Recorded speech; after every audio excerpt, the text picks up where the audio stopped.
Amici di Primo Sport e di Dilettantissimo, un cordiale buon pomeriggio da Busto Arsizio. La prima di campionato del Savona è contro i padroni di casa della Pro Patria. Tanto sventolano le bandiere del Savona, come vi sta inquadrando la telecamera di Alessandro Spigno.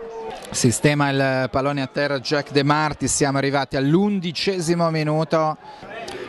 Poco più indietro anche Quintavala, la battuta di De Martis che chiama lo schema, il pallone dentro, il tocco di Scotto è finito in rete, ultimo tocco finale da parte di Virdis. Dopo 12 minuti il Savona ha sbloccato il punteggio da 2 passi. Virdis non ha perdonato il portiere Sala e la formazione di Nini Corda trova il vantaggio al minuto numero 12.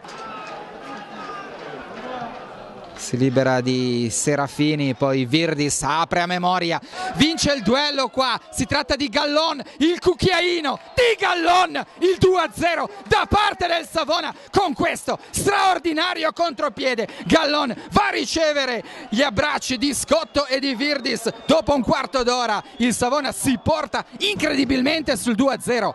Numero 10 che va a servire Bruccini dall'altra parte a memoria verso Andreoni, prova ad andare a chiudere Taino, il pallone bene dentro e qua Resti ha tenuto 2 volte in piedi la porta del Savona, straordinario soprattutto su Ghidoli. Adesso c'è un battibecco però alla tre quarti campo, attenzione, mani in faccia, deve intervenire l'arbitro a calmare gli animi.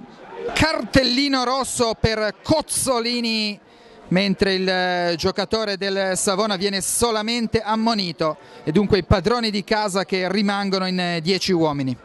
Secondo me riprende dunque il secondo tempo qui a Busto Arsizio, battuta di De Martis, pallone al limite dove c'è Gentile, ci prova Gentile, plastica la parata da parte di Sala che poi rischia Scotto, interviene Marconi, il pallone è dentro, fuori gioco di Virdis, pasticciaccio, altro pallone rimesso in avanti, qua sbaglia un giocatore del Savona e la Pro Patria ha avuto un'altra enorme chance per riaprire la partita. Sfera che è finita di pochissimo oltre la traversa, occasionissima per Nossa, fallita.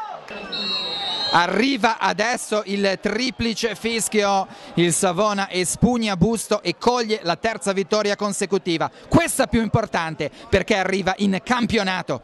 Chiusura dunque con Simone Maggi, un Savona spietato che ha vinto meritatamente a Busto. Sì, anche oltre le più rosee aspettative, conferma quanto di buono ha fatto in Coppa Italia, torna a casa coi 3 punti e soprattutto con un bel segnale per il futuro del campionato.